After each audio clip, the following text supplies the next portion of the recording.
Hello everyone, welcome to study of education. दोस्तों, जैसा कि हमारी बात हुई थी, हम लोग फास्ट रिवीजन करेंगे इम्पॉर्टेंट टॉपिक का, पेपर 1 और पेपर 2 एजुकेशन दोनों का ही। तो दोस्तों, आज जो हमारा टॉपिक है वो है टाइप्स ऑफ सैम्पलिंग। ये पेपर 1 का जो रिसर्च वाला पार्ट है प्लस एजुकेशन पेपर 2 का जो पूरा रिसर्च वाला पार्ट है, उसका एक बहुत ही इम्पॉर्टेंट टॉपिक है, that is the types of sampling. Sampling के कितने टाइप्स होते हैं और उनका फिर फर्दर क्लासिफिकेशन। तो आज के इस वीडियो में हम लोग यही देखने वाले हैं, बिल्कुल डिटेल में पर शॉर्ट में इसको समझेंगे, बिल्कुल की टर्म्स को देखेंगे। दोस्तों, आप में से बहुत सारे लोग मैसेज कर रहे हैं कि आप इसके नोट्स भी साथ में टेलीग्राम चैनल पर प्रोवाइड करते रहिए। तो दोस्तों, जिनके पीडीएफ मेरे पास हैं मैं वो वहाँ पर प्रोवाइड कर देती हूँ। बाकी जैसे कि आप जानते हैं मैं अपने नोट्स से पढ़ाती हूँ। तो ये देखिए, अब मैंने चार्ट बनाया हुआ है, इसका अपनी खुद की प्रिपरेशन के लिए जो चार्ट बनाया था वो संभाल के रखा हुआ है। इतनी जल्दी इसको पीडीएफ में लिख करके फिर वहाँ पर देना बहुत मुश्किल हो जाएगा, क्योंकि आप लोगों की एग्ज़ाम आ चुकी है। इसलिए बेहतर होगा इस बार आप थोड़ा सा कोऑपरेट करके नोट डाउन कर लें इन्हें यहीं से, तो वो ज़्यादा बेहतर है। ठीक है, तो चलिए अब पहले सैम्पलिंग और उसके टाइप समझने से पहले हम लोग देखेंगे पॉपुलेशन क्या है और सैंपल क्या होते हैं, फिर हम देखेंगे सैम्पलिंग और उसके टाइप्स। तो चलिए फटाफट से शुरुआत करते हैं। चलिए दोस्तों, तो अब हमारा जो मेन टॉपिक है वो है सैम्पलिंग के टाइप्स। तो सैम्पलिंग को जैसा कि आप देख सकते हैं हम दो तरीके से डिवाइड कर सकते हैं। पहला है प्रोबेबिलिटी सैम्पलिंग और दूसरा है नॉन प्रोबेबिलिटी सैम्पलिंग। क्या होता है ये, इन सब की डेफिनेशन, इन सब के डिस्क्रिप्शन को हम जानेंगे शॉर्ट में। पर मेन क्वेश्चन कहाँ से बनता है, देखिए, ये प्रोबेबिलिटी सैम्पलिंग कितने तरीके की होती है, ये 6 तरीके की होती है। नॉन प्रोबेबिलिटी सैम्पलिंग कितने तरीके की होती है, ये 7 तरीके की होती है। अक्सर जो क्वेश्चन पूछा गया है, जैसे कि आपको ऑप्शन दे दिया जाए, which of the following is the example of non probability sampling. ठीक है, आपसे पूछ लिया जाएगा, 4 ऑप्शन दे दिए आपको और आपसे पूछा कि नॉन प्रोबेबिलिटी सैम्पलिंग इनमें से कौन सा है, और आपको नाम दे दिया, 3 नाम दे दिए प्रोबेबिलिटी सैम्पलिंग में से और चौथा नाम दे दिया स्नोबॉल सैम्पलिंग। तो आपको आइडेंटिफाई करना है कि कौन सा प्रोबेबिलिटी है और कौन सा नॉन प्रोबेबिलिटी सैम्पलिंग है। तो सबसे पहला काम आपको क्या करना है, इसे नोट डाउन करना है।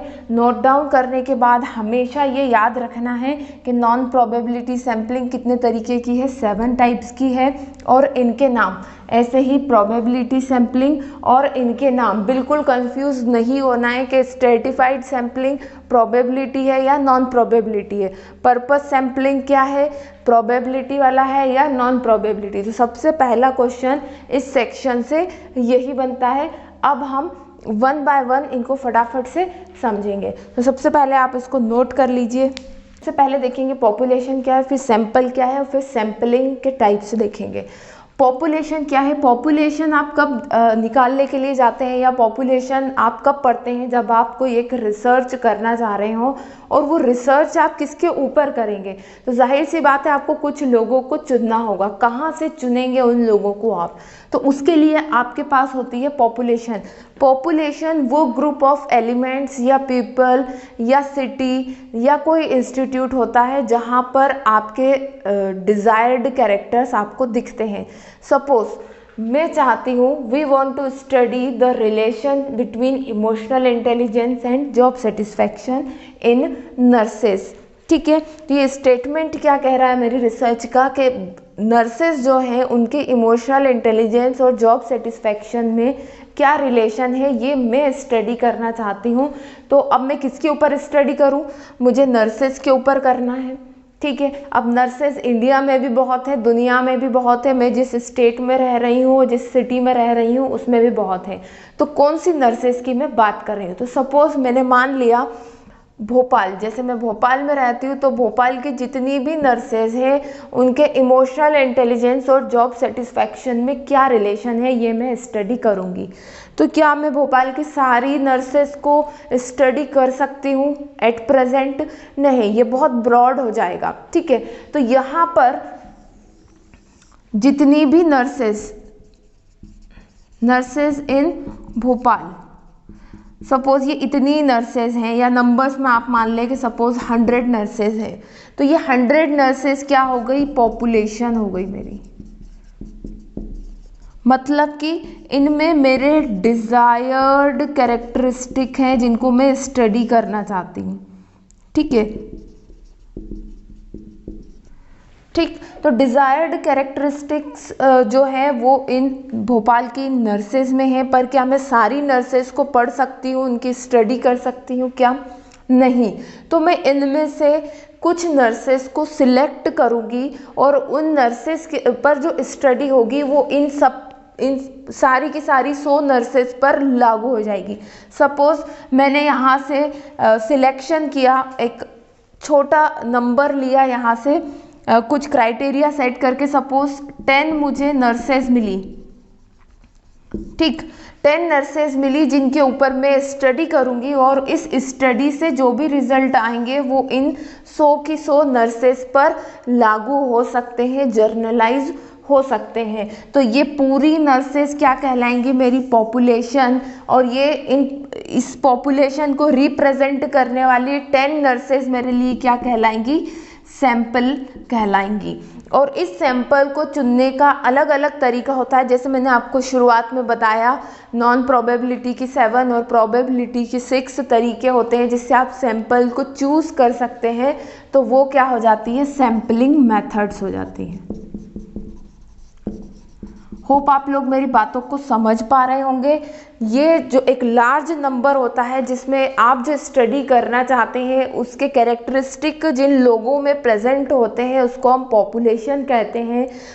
पूरी पॉपुलेशन पर स्टडी करवाना पॉसिबल नहीं होता है, इसलिए हम इस पॉपुलेशन में जो कैरेक्टरिस्टिक है उनको उनके क्राइटेरिया सेट करके हम इनमें से कुछ लिमिटेड नंबर्स ऑफ एलिमेंट्स लेते हैं। एलिमेंट्स कहने का मतलब जैसे यहाँ पर नर्सेज हो गई, हो सकता है किसी स्कूल की बात कर रहे हो आप, किसी स्टूडेंट, किसी तरीके के स्टूडेंट की बात कर रहे हो। तो इस पूरी पॉपुलेशन में से हम कुछ जब रिप्रेजेंटेटिव्स लेते हैं तो वो क्या कहलाते हैं? हमारे सैंपल। जैसे यहाँ 100 में से मैंने 10 नर्सेज ली हैं, इन पर जो मैं स्टडी करूँगी, जो रिजल्ट आएगा वो इन 100 की 100 नर्सेज पर भी लागू होगा। मतलब जो भी मेरे रिजल्ट आएंगे मैं इनके ऊपर जनरलाइज कर सकती हूँ। तो ये हो जाएगा पॉपुलेशन और ये हो जाएंगे सैंपल। और जिस मेथड से हम लोग पॉपुलेशन में से सैंपल निकालते हैं वो क्या कहलाती है? Sampling methods. सैंपलिंग मेथड्स को हम लोग आगे वही पढ़ने वाले हैं। हम लोग सैंपलिंग मेथड्स को हम 2 पार्ट में डिवाइड करते हैं, जैसा कि मैंने आपको बताया, प्रोबेबिलिटी सैंपलिंग और नॉन प्रोबेबिलिटी सैंपलिंग।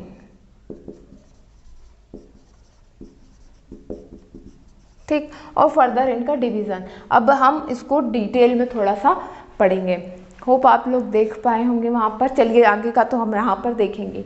तो ये बात हो गई आपकी पॉपुलेशन और सैंपल की। यहाँ पर मैं डेफिनेशन और आपको लिख करके बता देती हूँ। ये तो हमारी बात हो गई समझ दोस्तों। तो समझने के लिए यहाँ पर मैंने पॉपुलेशन की डेफिनेशन लिख दी है और सैंपल की डेफिनेशन लिख दी है। सबसे पहले देखिए सैंपल क्या है। Sample is the group of individuals participated in your study.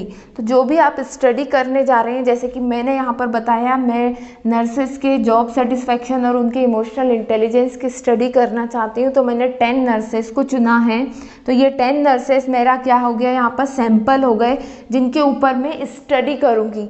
इस स्टडी के जो रिजल्ट रहेंगे वो मैं इस पूरी नर्सेज ऑफ भोपाल हैं, ठीक है, भोपाल में जितनी भी नर्सेज है उनके ऊपर अप्लाई कर सकती हूँ। तो ये मेरी क्या हो गई? पॉपुलेशन हो गई। तो डेफिनेशन क्या होगी? Population is the broader group of people to whom your result will apply. जो भी रिजल्ट आप इस रिसर्च से निकालेंगे वो रिजल्ट इस जिन पर लागू होगा वो क्या कहलाते हैं? पॉपुलेशन कहलाता है। तो होप ये पॉपुलेशन और सैंपल आपको क्लियर हो गया होगा। अब सैंपल निकालने के अलग अलग मेथड है, सैंपलिंग मेथड्स, डिटेल में अब हम उनको देखेंगे।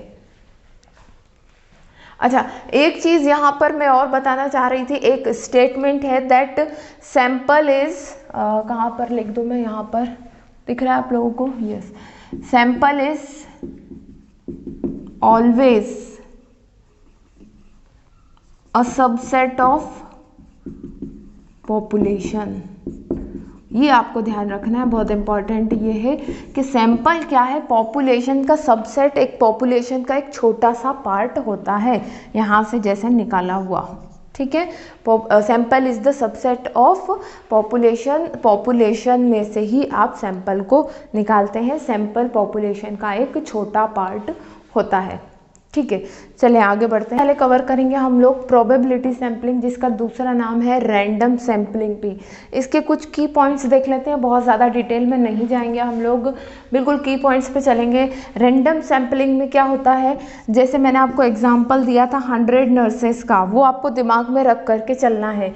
इन 100 नर्सेस क्या होगा रैंडम सैम्पलिंग में, every nurse have equal chance to get selected. ये 100 नर्सेज में से कोई सी भी नर्स को हम सिलेक्ट कर सकते हैं अपनी स्टडी के लिए, मतलब उसको सैंपल में शामिल कर सकते हैं, ठीक है। तो प्रोबेबिलिटी सैम्पलिंग में क्या होता है, मतलब संभावनात्मक, ठीक है, हर एक नर्स की संभावना रहेगी कि वो हमारे सैंपल में शामिल हो सकती है, ठीक है, क्योंकि 100 में से हमें कितनी नर्सेज लेनी है, सिर्फ 10 नर्सेज लेनी है। तो एवरी नर्स, या मैंने यहाँ लिखा है एलिमेंट, एलिमेंट मतलब जो भी आप जिसको भी स्टडी में शामिल कर रहे हैं वो एलिमेंट कहलाएगा, ठीक है। तो every element has a equal chance to get selected. Next है, इसमें क्या होता है, रैंडम सैम्पलिंग में डिक्रीज सैम्पलिंग एरर कम हो जाता है एंड सैम्पलिंग बायसनेस भी कम रहती है, ठीक है, ये आपको ध्यान रखना है। प्रोबेबिलिटी सैम्पलिंग में डिक्रीज इन सैम्पलिंग एरर कम हो जाता है और सैम्पलिंग बायसनेस भी कम हो जाती है, क्यों, क्योंकि increases samples representativeness of the population. जो ये सैम्पल्स है ना, इनका रिप्रेजेंटेटिवनेस मतलब कि ये जो भी कैरेक्टर्स हैं इनमें ज़्यादा से ज़्यादा कैरेक्टर्स हमारे दिखते हैं जिनके ऊपर हम स्टडी करना चाहते हैं, ठीक है। तो ये 3 पॉइंट है, ये आपको ध्यान रखना है। अब इसके बाद प्रोबेबिलिटी सैम्पलिंग के टाइप्स हम लोग यहाँ पर देखेंगे 1 बाय 1। सबसे सैम्पलिंग के टाइप्स मतलब कि किस तरीके से आप सैंपल को जो है सिलेक्ट करते हैं, उसके बेसिस पर बनती है सैम्पलिंग मेथड। अब ये तो हमने बात कर ली कि हम भाई रैंडमली सिलेक्ट कर लेंगे और हर एक का इक्वल चांस है कि वो सिलेक्ट हो जाए, पर इसमें भी कुछ मेथड्स होती हैं कि कैसे सिलेक्ट करेंगे। जैसे कि हम क्लास में क्या होता है, सपोज किसी का पार्टिसिपेशन कराना है कुछ कल्चरल प्रोग्राम में, तो अगर आपको रैंडमली सिलेक्ट करना है, मतलब रैंडमली सिलेक्ट करना मतलब किसी को भी अचानक से, तो आप क्या करेंगे, या तो आप एक रो में से एक किसी बच्चे को चुन लेते हैं, या फिर आप सबको एक एक नंबर डिस्ट्रीब्यूट कर देंगे और आप क्या बोलेंगे कि जिस भी नंबर की पर्ची आ जाए उसको सिलेक्ट कर लिया जाएगा। तो ये क्या हो गई रैंडम सैम्पलिंग। इसमें हम नंबर्स दे देते हैं बच्चों को या एलिमेंट्स को, और फिर ऐसे जैसे तंबोला खेलते हैं उसमें से कोई भी एक रैंडम नंबर आया और उनका सिलेक्शन हो जाएगा, ठीक है। तो ये हो जाएगा सिंपल रैंडम सैम्पलिंग, मतलब कि जो आपकी 100 नर्सेस थी उनको आपने नंबर्स दे दिए, 1 to लेके 100 तक उनको नंबर असाइन कर दिए, और अब आप किसी भी नंबर की जब पर्ची निकालेंगे तो जिस नंबर, मान लीजिए 12 नंबर आया, तो 12 नंबर की जो नर्स है वो हमारे सैंपल में शामिल हो जाएगी। तो ये हो गया सिंपल रैंडम सैम्पलिंग। नेक्स्ट देखते हैं सिस्टमेटिक सैम्पलिंग। चलिए दोस्तों, तो नेक्स्ट है हमारा सिस्टमेटिक सैम्पलिंग। सिस्टमेटिक सैम्पलिंग में क्या होता है, हम एक पर्टिकुलर इंटरवल के बाद जो एलिमेंट होते हैं उनको सिलेक्ट करते हैं। सिलेक्शन का तरीका क्या होता है, एक फॉर्मूले के थ्रू हम करेंगे इसको, that is the F is equal to N upon SN।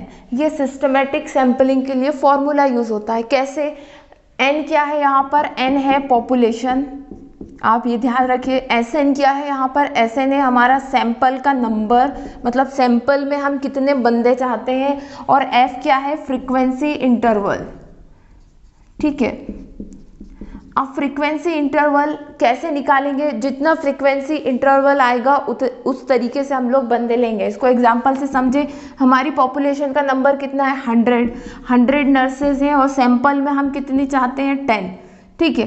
तो फ्रीक्वेंसी कैसे आएगी, यहाँ पर फ्रीक्वेंसी आ गई 10, मतलब कि 10 के इंटरवल पर हम लोग क्या करेंगे, जो सैंपल को लेंगे।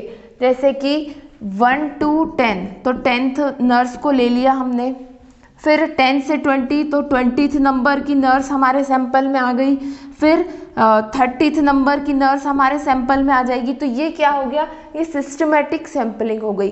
सैंपल फ्रीक्वेंसी इंटरवल के बाद यहाँ पर हमारा फ्रीक्वेंसी इंटरवल क्या आया है 10, मतलब कि 10 के बाद जो जिस भी नर्स का 20th नंबर है उसको ले लेंगे, फिर 30th नंबर के ले लेंगे। समझ पा रहे हैं आप बात को?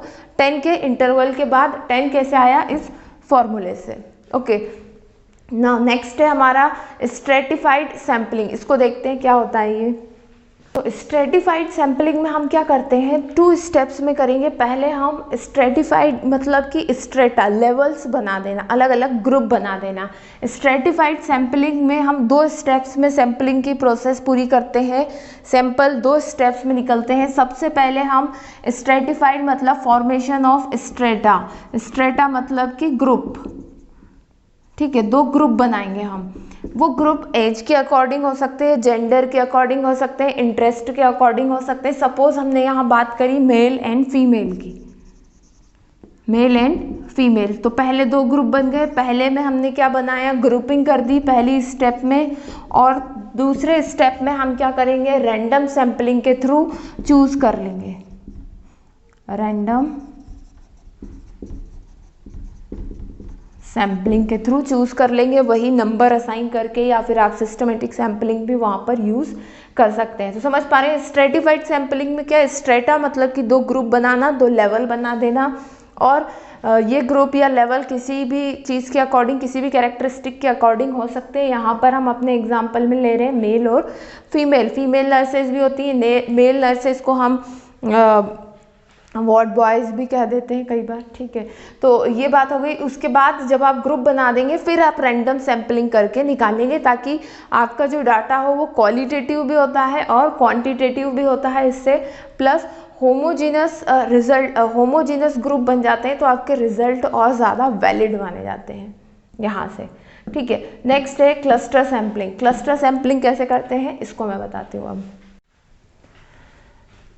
देखिए दोस्तों, क्लस्टर सैम्पलिंग क्या होती है, क्लस्टर मतलब कि एक ग्रुप या पास की चीज़ें आप समझ लें, है ना, मिलकर के जो बनाते हैं। तो क्लस्टर सैम्पलिंग में क्या होता है, जैसे हमें नर्सेज चूज़ करनी है, तो हमने पर्टिकुलर, जैसे भोपाल की तो बात कर ही रहे हैं, तो भोपाल में पर्टिकुलर किसी एरिया से जब हमने ले लिया, ठीक है, जियोग्राफिकली बात कर रहे हैं हम, जियोग्राफिकली पर्टिकुलर किसी एरिया से जब हमने अपना सैंपल ले लिया, तो वो कैसा कहलाएगा, क्लस्टर सैम्पलिंग कहलाएगा। मतलब कि सबसे पहले हमने क्या करा, जो 10 नर्सेज लेनी है उसके लिए हमने एक एरिया डिसाइड कर लिया कि भाई हम यहाँ से लेंगे, तो वो आपका क्लस्टर बन गया। एक यहाँ से लेंगे, एक यहाँ से लेंगे, एक यहाँ से लेंगे, तो अलग अलग क्लस्टर से फिर आप जो है रैंडमली वहाँ से सिलेक्ट कर रहे हैं आपके सैंपल के नंबर्स को। जैसे कि मान लीजिए एक अलग एरिया अयोध्या बाईपास, यहाँ से मैंने एक नर्स ले ली, यहाँ से मैंने न्यू मार्केट की तरफ से एक नर्स ले ली, दूसरे मैंने बोल दिया जवाहरलाल नगर से मैंने एक नर्स ले ली। तो ऐसे क्लस्टर्स में से जब आप एक एक नर्स ले रहे हैं जियोग्राफिकली, तो वो किस में चला जाएगा, क्लस्टर सैम्पलिंग में चला जाएगा। होप आप ये चीज़ समझ पा रहे होंगे, ठीक है।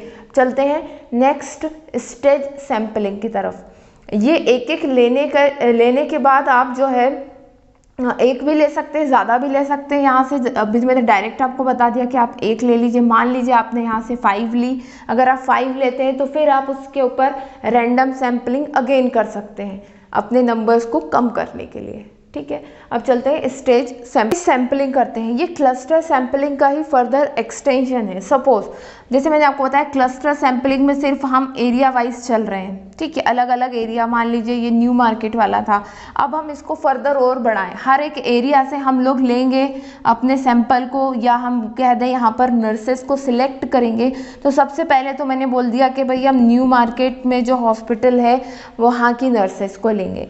तो सबसे पहला फर्स्ट स्टेज तो क्या हो गई, न्यू मार्केट के जो हॉस्पिटल हैं उनको मैंने सिलेक्ट कर लिया। उसके बाद न्यू मार्केट में जो हॉस्पिटल है उसमें भाई प्राइवेट है या गवर्नमेंट है, प्राइवेट हॉस्पिटल की बात कर रहे हैं या गवर्नमेंट हॉस्पिटल की बात कर रहे हैं। दूसरी स्टेज हो गई है। फिर तीसरी स्टेज यहाँ पर ये हो जाएगी क्या पर्टिकुलर सेक्शन में काम करने वाली नर्सेस की बात कर रहे हैं हम, सपोज़ हम बात कर लें हार्ट सेक्शन में, हार्ट डिपार्टमेंट में जो काम कर रही हैं उनकी बात कर लें, या जर्नल डिपार्टमेंट में जो काम कर रही हैं उनकी बात कर लें, या फिर गैस्ट्रो में जो काम कर रही हैं उन नर्सेस की बात कर लें।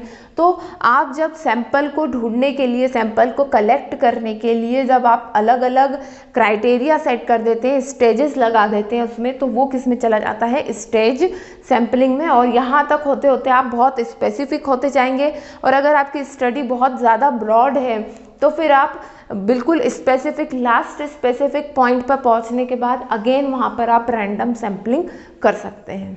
ठीक है, नेक्स्ट चलते हैं मल्टीपल फेज सैम्पलिंग। ओके, देखिए दोस्तों, स्टेज सैम्पलिंग और मल्टीपल फेज सैम्पलिंग बहुत छोटा सा इनका डिफरेंस है। आप उसको इस तरीके से समझ सकते हैं, जब हम मल्टीफेज सैम्पलिंग करने जा रहे होते हैं तब वहाँ पर हम बहुत सारे, जैसे हमने यहाँ पर जियोग्राफिकल एरिया देखा, यहाँ पर हमने गवर्नमेंट प्राइवेट देखा, इसी तरीके से बहुत सारे और भी फैक्टर्स जुड़ते चले जाते हैं। बजट अगर यहाँ पर जुड़ जाता है, ठीक है, बजट हो गया, उन नर्स मतलब कि उस हॉस्पिटल का बजट कैसा है, बड़ा हॉस्पिटल है, छोटा हॉस्पिटल है, या फिर नर्सेज ने जो अपनी पढ़ाई करी हुई है वो कहाँ से, गवर्नमेंट से करी हुई है या प्राइवेट से करी हुई है पढ़ाई।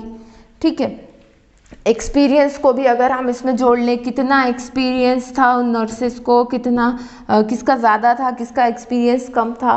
तो आपने ये जो स्टेज सैम्पलिंग है उसको थोड़ा और फर्दर अगर आगे लेकर के जाए और छोटी छोटी बातों को अगर ध्यान रखें हम, तो वो मल्टीपल फेज सैम्पलिंग होगा।